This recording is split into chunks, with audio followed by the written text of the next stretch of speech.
eu perdi tudo. Como vocês sabem, eu era atleta. Mas eu vou voltar um pouco antes. Antes de jogar no Líbano e morar no Líbano, eu estava tentando medicina. Cheguei a passar em faculdades particulares. Nunca consegui fazer o Enem. Falhou. Fui pro Líbano. Era atleta. De repente, durmo e não ando mais. Falhou. Tava com um contrato pré-definido para trabalhar como engenheiro em Dubai. Falhou. Achei que meu talento era jogar futebol. Perdi essa capacidade. Depois, achei que meu talento era pintar. Descobri esse talento de pintar. Perdi todos os movimentos da mão. Falhou mais uma vez. Não conseguia nem escrever mais. Falei, vou fazer então um curso por EAD que não precisa escrever. Voltei a ficar em coma por muito tempo. E mais uma vez, falhou. A verdade é que tudo que eu tentava, falhava. Tudo que eu achava que eu tinha de talentos, eu simplesmente dormia e acordava com algo diferente. E tinha perdido a capacidade. Até que chegou um ponto que eu falei, Deus, será que eu ainda tenho capacidade de fazer alguma coisa? E aí, Deus falou e me mostrou, você tem boca. Você pode não mexer o pé, a mão. Que tal começar a falar? E daí eu descobri um novo talento, a comunicação. E comecei a me comunicar com vocês aqui. Até então, não falhou. Mas o dia que falhar, eu vou descobrir mais uma nova coisa. E vou continuar sendo útil. Sabe por quê? Porque a gente acha que vai perdendo as coisas no meio do caminho. Mas na verdade, nós vamos nos redescobrindo, nos conhecendo. Quanto mais a gente nos conhece, mais a gente vê o tanto de dons e talentos que Deus nos dá. Então hoje, se você está se sentindo um fracassado e que está perdendo tudo, pare um pouco e pense que com certeza você tem dons e talentos escondidos que apenas ainda não foram descobertos. E quando você colocar em prática, você vai colher frutos. Não, você não perdeu tudo. Recomece. Recomece quantas vezes for necessário. A palavra de ordem para você hoje é: não troque o seu propósito por uma proposta. Esaú estava cansado, em Gênesis 25 fala sobre isso. E quando ele chega em casa, ele sente o cheiro daquela comida bem preparada por Jacó. Ao invés de pensar, ele troca o seu propósito por um prato de lentilha. Ele chora amargamente, tentando recorrer à sua bênção, mas aí já era tarde. É claro que Deus é bom e é amor, mas as suas escolhas gerarão consequências. Nós não podemos, em hipótese alguma, trocar o nosso propósito por propostas.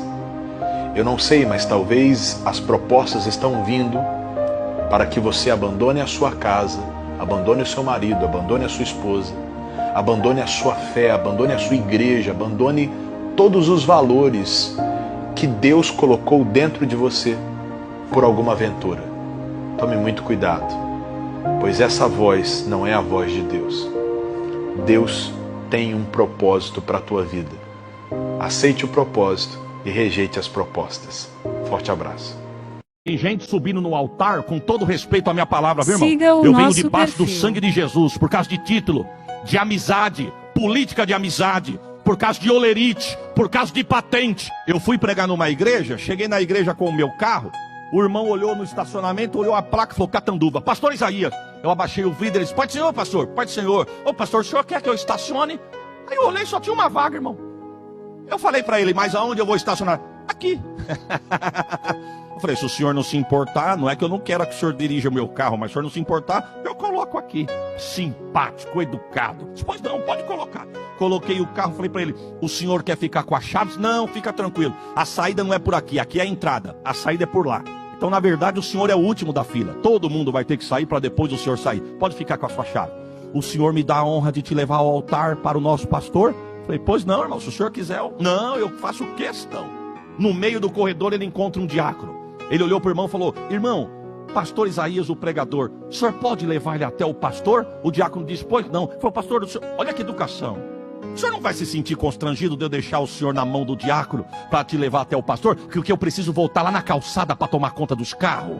Falei, não, irmão, pode ir lá na sua função. Deus abençoe, Deus te use e no fim do culto a gente volta a se falar. O irmão me levou lá na frente, me colocou do lado do pastor, pregamos, adoramos, acabou o culto, eu estou num lugar jantando com o pastor. Quem é que chega? O irmão manobrista lá. De repente o irmão chegou, eu falei pro pastor, pastor, aquele irmão não é o obreiro da casa do senhor? Ele olhou e falou, é ele mesmo. Abanou a mão, ele veio, pai do senhor meu santo, senta conosco aqui para jantar. Ele falou, não pastor, eu não quero ser desrespeitoso, mas tem uma família ali no canto que chegou primeiro do que eu de amigos, se o senhor me dá liberdade, eu posso sentar com eles, porque eles já estão me esperando? O pastor disse, não, então fica à vontade, que eu já estou acabando de jantar com o pastor, e nós já vamos embora, senão nós vamos vos atrapalhar. Aí ele virou as costas, eu falei para ele assim, pastor, que homem educado esse diácono do senhor. Que educação. Ele falou, não, ele não é diácono não, meu irmão. Ele é ajudante do auxiliar. Eu nem sabia que tinha esse cargo. Mas deram para ele ali. É menos que o auxiliar. É ajudante do auxiliar. Se Deus aprovar, até o final do ano, ele vai auxiliar. Eu falei, pastor, eu não sei qual é o método que o senhor usa para fazer a prova de chamada oral para aprovar os obreiros. Mas se for educação, esse camarada já está aprovado. O pastor, não, educado ele é mesmo. Ele é o juiz da cidade. Eu falei, meu Deus, o juiz queria manobrar o meu carro. Sabe o que eu estou dizendo? Que dependendo do lugar não estava na rua, estava no altar. Porque tem gente subindo no altar, com todo respeito à minha palavra, viu, irmão? Eu venho debaixo do sangue de Jesus, por causa de título, de amizade, política de amizade, por causa de olerite, por causa de patente. Mas eu quero te dar uma notícia, melhor do que posição, é teu nome escrito no livro da vida.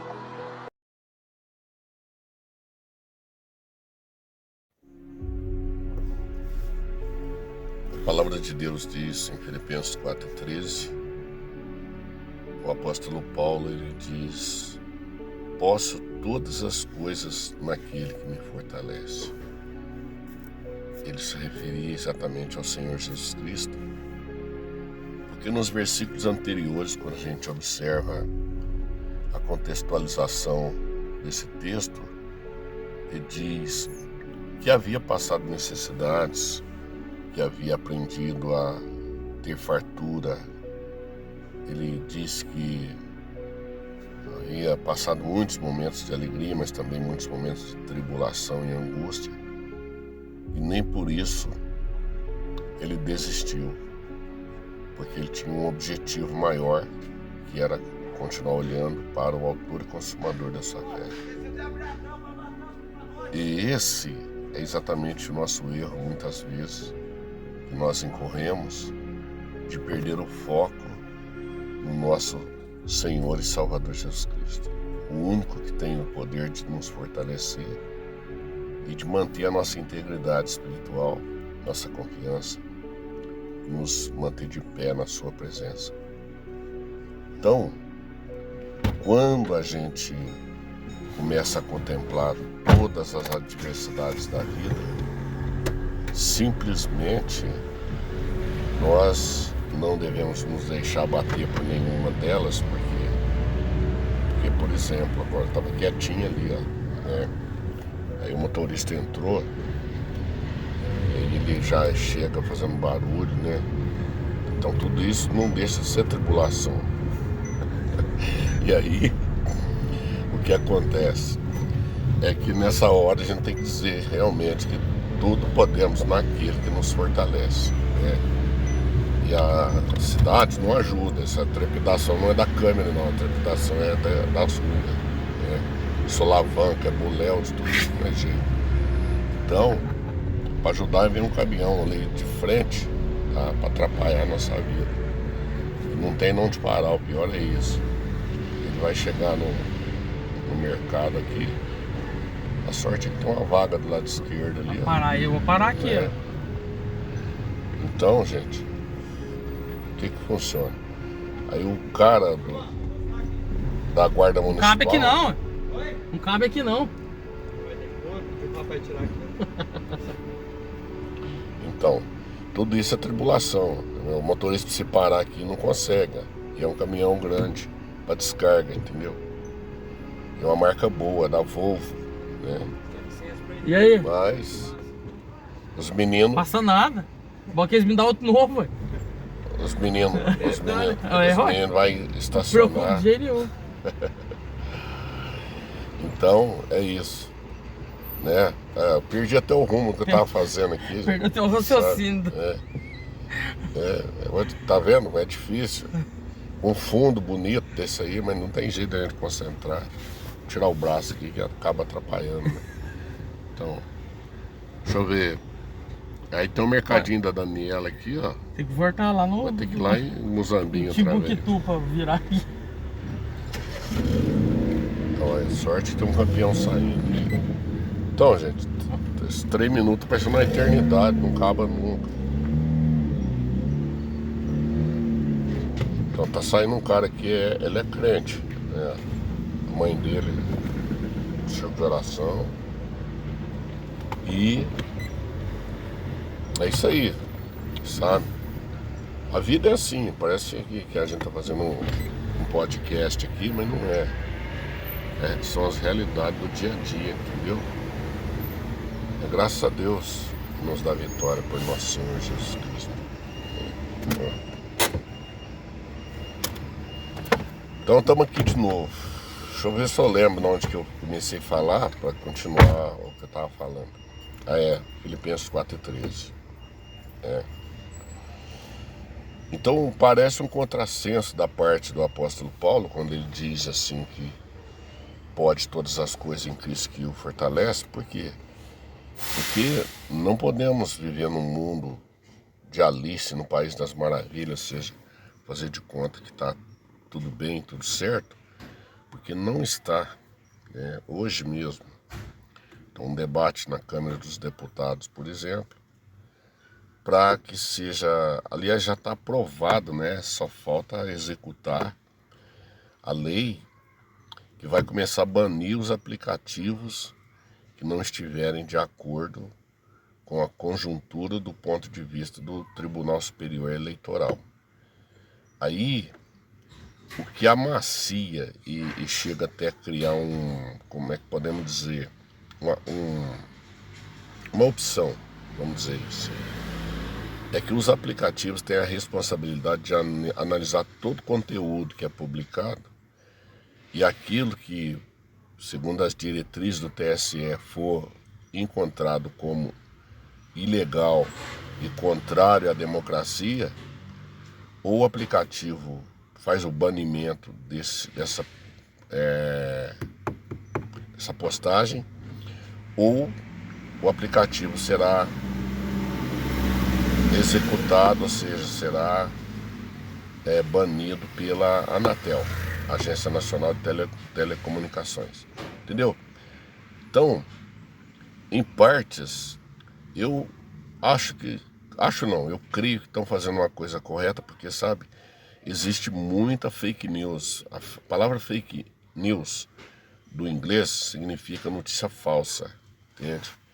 E criaram outro termo agora, que eu não me lembro, né, de notícias mentirosas, de mensagens que articulam por aí, que são mensagens editadas, são montagens de texto, montagens de áudios, montagens de vídeos. E para as pessoas desinformadas, eles acabam se contaminando com esses conteúdos mentirosos e o terror se estabelece, se instaura, porque a verdade é que essas pessoas que são criadoras de conteúdos falsos, o objetivo delas é simplesmente tocar o terror nas pessoas e ficar depois numa poltrona confortável, assistindo, se alimentando com o sofrimento das pessoas que têm pouca informação e dando risada e comemorando. Então, para cima desse tipo de gente, tem que ter uma mão de ferro, eu concordo, tá certo. Porque aquilo que é certo, que não é contrário às leis, né? E tantas outras aberrações que se apresentam como informações aí, que não são informações, são desinformações. E volto a dizer, o público mais atingido é o público que tem pouca informação, são um público que não sabe lidar com os aplicativos, não sabe diferenciar, tá? Uma montagem, quando ela é bem tosca, né? De uma alta definição de imagem e de repente passa para uma baixa resolução, então eles não sabem. E hoje existem muitos imitadores que imitam com perfeição vozes de pessoas que são autoridades, e tudo isso é crime, porque são pessoas que não existem, né? É uma mentira, que estão usando nomes e até características de outras pessoas que têm o dever de estar na posição de autoridade. Então você vê que o apóstolo Paulo, um homem que foi criado aos pés de Gamaliel, um homem que dominava os 4 idiomas da época, que era o grego, o latim, o hebraico e o aramaico, que era, né, ele tinha o dever de se comunicar com todas as camadas da população de seus dias. Ele era um homem que hoje, se ele estivesse, por exemplo, presente conosco, seria algo tipo assim, um juiz de direito. Ele abriu mão de tudo para se fazer como um ser humano comum, como todos, né? Para poder servir os propósitos do reino de Deus. E os propósitos do reino de Deus não é bagunça. Os propósitos do reino de Deus é muito sério, porque envolve almas, vidas preciosas, que tem uma eternidade toda pela frente. Então a verdade, ela cabe em todo lugar e custe o que custar, a verdade tem de prevalecer. Então que sejamos, de fato, canais que apresentem veracidades de informações, para não ser participantes daqueles que tocam terror nos menos informados, tá bom? Que Deus te abençoe, tenha uma excelente quarta-feira e que a paz de nosso Senhor Jesus Cristo esteja sobre a tua vida e a tua casa, em nome